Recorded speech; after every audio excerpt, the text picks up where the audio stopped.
Mesdames, Messieurs, bonjour, bienvenue à Virage. Comme vous voyez, vous ne rêvez pas, ce n'est pas votre animateur habituel qui est ici. Daniel a dû s'absenter cette semaine, mais on a quand même décidé de vous présenter une émission qui est remplie, bien remplie. On a pas mal de choses. Bien sûr, les nouvelles de l'industrie automobile, comme d'habitude. On aura une chronique Silverwax, une chronique avec des harnais, pneus et mécanique. On va répondre à vos questions et on va parler aussi de la voiture que l'on a en studio, la très économique et très durable Toyota Corolla hybride.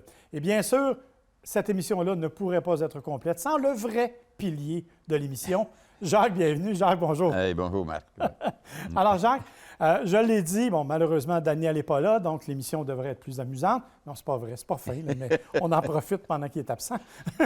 Alors, on va parler en fait de l'auto qu'on a en studio, la Toyota Corolla hybride. C'est une voiture que l'on connaît bien. La Toyota Corolla, c'est une voiture qui est reconnue pour sa fiabilité, sa durabilité. Et dans ce cas-ci, on parle en plus d'une économie de carburant assez particulière. Absolument. En plus de tout ça, il s'en vend. Oui. Parce qu'on sait que c'est la voiture qui a détrôné, si on veut, Volkswagen au nombre de véhicules vendus au travers le monde. Mais il faut dire qu'il s'est vendu au-delà de 10 000 véhicules Corolla l'année dernière, ici au Québec. Il s'en est vendu au-delà de 33 000 au travers le Canada. Alors, c'est quand même un véhicule qui est intéressant vis-à-vis de la population, qui cherche un véhicule durable, économique, et que tu peux presque oublier si vraiment tu n'aimes pas tellement l'automobile. On va arriver tout de suite, par contre, qu'on s'entend pour dire ça n'a rien de sportif. Absolument pas. Moi, je me suis emmené avec cette version-là, bon, on l'a dit, version hybride, 4 cylindres 1.8, 121 chevaux. Oui, la moyenne de consommation, elle est, selon Toyota, de 4,5 litres au 100. Moi, malgré les circonstances et bien que j'ai fait beaucoup de villes et beaucoup d'autoroutes, je suis à peu près à 5,7 actuellement, ce qui est quand même très bon. Mais on fait un 0-100 en 10 secondes ou à peu près. Oui, c'est ça. Mais je pense que les gens qui achètent ces véhicules-là, c'est pas quelque chose pour aller aux courses. C'est pas pour faire des accélérations ou se prendre avec n'importe qui sur un feu rouge pour essayer d'arriver à l'autre feu rouge plus rapidement. Moi, je pense que qu'est-ce qu'on fait, c'est qu'on achète un véhicule qui est durable, qui a un certain confort, qui a un bon espace et qui nous permet justement de pouvoir rouler des semaines, des mois, des années avec ce même véhicule-là. On en parlait avant l'émission, si quelqu'un qui achète ça, il peut faire 10 ou 15 ans avec le véhicule s'il a été entretenu, s'il a été protégé contre la rouille, etc.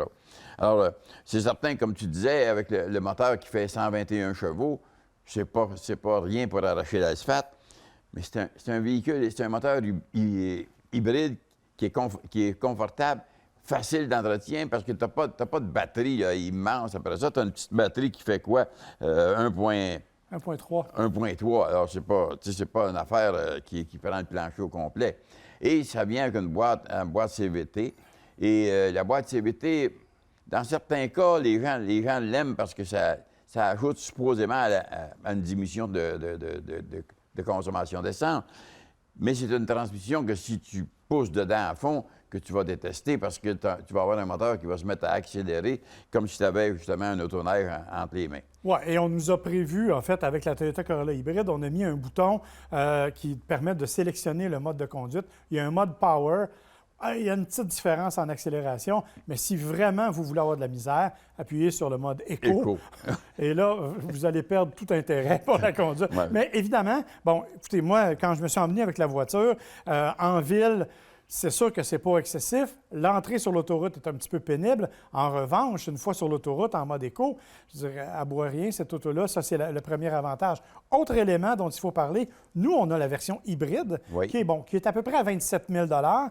Tu l'as dit, ce n'est pas une hybride rechargeable. Non, donc, on n'a pas à brancher rien. On n'a pas d'autonomie purement électrique à proprement parler, mais on a quand même une voiture qui est très économique. Par contre, il existe d'autres versions aussi de la Toyota Corolla. Oui. Il y a 3 moteurs. En réalité, dans Corolla, il y a 3 moteurs. Tu as un moteur qui fait 1,8 litre plus la puissance combinée qui arrive à 121 chevaux. Et tu as l'autre moteur 2 litres qui fait 189 chevaux. Pour moi, ce serait le plus intéressant. Je serais obligé de payer une consommation, par exemple, de 7,4, 7,5 litres au 100. Mais j'aurais un véhicule qui serait un peu plus nerveux et que j'aimerais fort probablement davantage. Alors, ce que je retrouve sur ce véhicule-là est intéressant, c'est la consommation hybride, c'est la conduite qui est assez agréable Et c'est moins dispendieux qu'un Prius, en plus de ça. Et alors, est-ce que je paye pour un Prius ou je m'en vais directement avec la Corolla, qui est en plus gros volume sur le marché? Ce que j'ai aimé moins, c'est que les boutons dans le tableau de bord qui sont tout petits. Alors, si jamais tu ne peux pas conduire avec des gants l'hiver, parce que tu vas avoir de la difficulté à toucher. Et la visibilité 3/4 arrière, qui est, moi, je trouve, obstruée passablement, qui t'empêche de bien voir. Mais en dehors de ça, c'est un véhicule que tu mets la clé dedans et t'es parti. Oui, puis on s'entend pour dire que quiconque a conduit une Prius ne s'inquiète plus de la visibilité 3/4 arrière parce que dans une Prius, tu vois rien. Absolument. C'est réglé. Le contraire, mais tu l'as mentionné. Par contre, évidemment, la Prius a un plus grand espace de chargement, il faut le dire, un prix qui est considérablement plus élevé aussi. Il y a un point que je veux aborder absolument parce qu'on en a souvent parlé, c'est le design chez Toyota. Il y a quelques années, on a un certain âge, on se rappelle des fameuses Toyota Corolla beige, intérieur beige. Bon, Corolla n'aime pas ça, Toyota n'aime pas ça quand on en parle, mais ça existait et c'était vraiment d'un ennui mortel. Depuis quelques années, on a vraiment pris une tangente beaucoup plus agressive au niveau du design et la Corolla est un bel exemple dans ce point de vue-là. Oui. C'est un peu plus agressif. Oui. Mais ça n'a pas passé à l'extrême, là. Mais c'est un peu plus agressif que c'était antérieurement. C'est curieux parce que tous les gens qui cherchent une voiture usagée, quand ils ont une chance de trouver une Corolla, qu'elle ait 5 ans ou qu'elle ait 10 ans, ils sont heureux quand même du design qu'elle a. Parce que tout ce qu'ils font, c'est la confiance qu'on a à ce produit-là. Et honnêtement, c'est une voiture qui mérite la confiance. Absolument. C'est une voiture qui est d'une grande fiabilité. C'est une voiture qui est très, très durable. Tu l'as dit, une voiture qui est assez peu dispendieuse dans toutes les versions. Là. On a des versions à 30 000 évidemment, mais on a des versions beaucoup moins dispendieuses. Celle-là est à 27 000 Et un détail, l'entretien chez Toyota, c'est pas très dispendieux.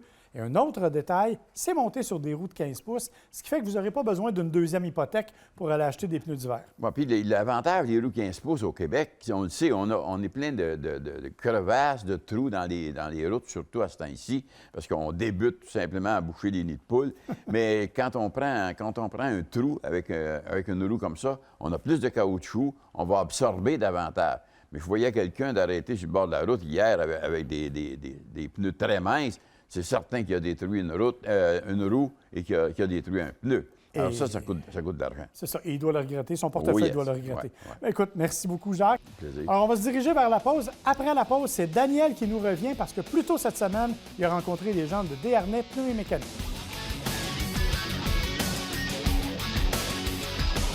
Car Expert, l'expert carrossier, vous a présenté cet essai routier. Car Expert à la fine pointe de la carrosserie.